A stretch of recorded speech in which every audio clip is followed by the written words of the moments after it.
Nashik rotary international पर्यावरण समितीचे chairman तथा मंत्राज ग्रीन रिसोर्सचे संचालक डॉक्टर UK शर्मा यांच्या मार्गदर्शनाखाली आज जागतिक जल दिनानिमित्त त्र्यंबक रोडवरील द इन्स्टिट्यूट ऑफ इंजिनिअरिंगच्या अशोका सभागृहात पाण्याच्या दुष्काळावर कायमस्वरूपी उपाय या विषयावर एक दिवसीय चर्चासत्राचे आयोजन करण्यात आले होते। यावेळी व्यासपीठावर डॉक्टर UK शर्मा, रोटरीचे दादा देशमुख, महाराष्ट्र चेंबर्सचे दिग्विजय कपाडिया, रोटरीच्या दीपा छांगराणी, धनश्री हरदास तसेच पाणी नियोजनाच्या शिरपूर पॅटर्नचे शिल्पकार सुरेश खानापूरकर हे प्रमुख मार्गदर्शक म्हणून उपस्थित होते।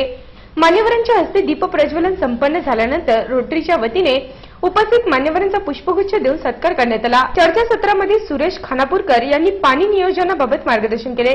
राज्यातील नॉन कमांड एरियातल्या प्रत्येक क्षेत्रामध्ये दुबार विकायला पाणी देऊ शकतो इतकं पाणी आपल्याकडे आहे। टँकर लागू शकते। महाराज ही शर्मेची गोष्ट आहे, ही बदमाशी आहे। 100% टँकर मुक्ती शक्य आहे। शिरपूर तालुक्यात टँकर नाही, लागणार नाही। अत्यंत गरीब तालुका, पाण्याच्या बाबतीत टँकर लागणार नाही। मग विदर्भात कसा लागतो? कोकणात टँकर का लागतो? चेरापुंजीला टँकर कावर आहे? नद्याचं पुनरुज्जीवन शक्य आहे, पण by other method, not this method. विदर्भातलं खारं पाणी गोड करू शकतो आपण। दुष्काळी पट्टशिरपूर शक्य झालं, इतर अशक्य नाही असा माझा दावा आहे। आज जलदिनानिमित्त रोटरीच्या माध्यमातून UK शर्मा यांनी अत्यंत महत्त्वाच्या विषयाला प्राधान्य दिल्याचे महाराष्ट्र चेंबर्सचे दिग्विजय कपाडिया यांनी सांगितले। परंतु आजच्या मितीला, आजच्या दिवसाला आपल्याला सांगायला भरपूर आनंद होतोय की नाशिकच्या रोटरी क्लबने डॉक्टर शर्मा आणि डॉक्टर हरदास यांच्या प्रयत्नाने वॉटर कन्झर्वेशन डे म्हणजे हे पाण्याचा एकूण एक थेंब वाचवणं हे किती जिकरीचं, किती जरुरीचं आहे आणि ते कसं वाचावं याच्यासाठी जो पूर्ण दिवसाचा जो सेमिनार ठेवलेला आहे, हा माझ्या मताने नाशिककरांनी घेतलेला एक जबरदस्त पुढील प्रवासाचा पहिला टप्पा आहे। नाशिक जे करणार आहे ते संपूर्ण महाराष्ट्रभर तसंच पसरत राहावं। रोटरीचे राजेंद्र भामरे यांनीही डॉक्टर UK शर्मा यांच्या मार्गदर्शनाखाली आयोजित या कार्यक्रमाचं कौतुक केलं। Save water, winning every drop of water याच्यासाठी एक अर्ध्या दिवसाचा सेमिनार आयोजित केला गेला।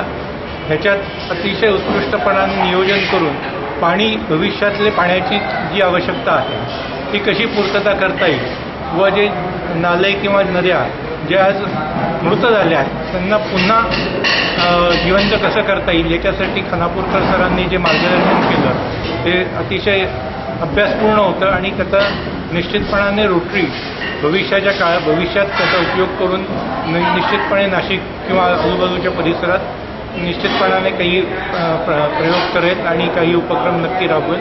Rotary International, Maharashtra Chambers of Commerce, NIMA, आयमाच्या सभासदांसह नाशिककरांनी बहुसंख्येने या कार्यक्रमाला हजेरी लावली।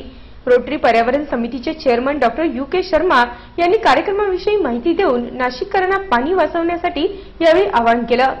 रोटरी इंटरनॅशनलची डिस्ट्रिक्ट 3030च्या वतीने पर्यावरण कमिटीच्या चेअरमॅन म्हणून आम्ही इथे नाशिकमध्ये पाणी वापर, पाणी जिरवा, जीवन वाचवा आणि जास्तीत जास्त पाण्याचा वापर जे आपण करण्यावरती जे मॅनेजमेंटवर बोलत असतो त्यासोबत आम्ही आज इथे पाण्याचे रियूज कसा करता येईल याच्यावरती एक अर्ध्या दिवसाची परिषद इथे भरवलेली आहे। या परिषदेत खानापूरकर साहेब स्वतः येऊन त्यांच्या शिरपूर पॅटर्नबद्दल जे काही तांत्रिक माहिती असतं त्या इथे आज त्यांनी दिलं आणि त्या व्यतिरिक्त नाशिक महानगरपालिकेचे वंजारे साहेब पण नाशिकच्या पाणी नियोजन आणि सांडपाणी प्रक्रिया याच्यावरती एक सखोल माहिती त्यांनी पण दिली। त्यांचाही मी आभार मानतो आणि उपस्थित नाशिक जिल्ह्याचे सगळे रोटरी क्लब, नाशिकचे बाहेरचे आलेले पाहुणे आणि उद्योग, industry, Nima, Aima, Saturday club यांचे आलेले प्रतिनिधी या सगळ्यांचा मी आभार मानतो। आज आणि भविष्यात लागणारे पाणी, पाण्याचा पुनर्वापर, पाण्याचे यशस्वी नियोजन चर्चासत्रादरम्यान प्रश्न उत्तर सत्रामध्येही अनेकांनी सहभाग नोंदवला। नाशिक सिटी न्यूजसाठी व्हिडिओ जर्नलिस्ट सुनील पगारे, सातपूर।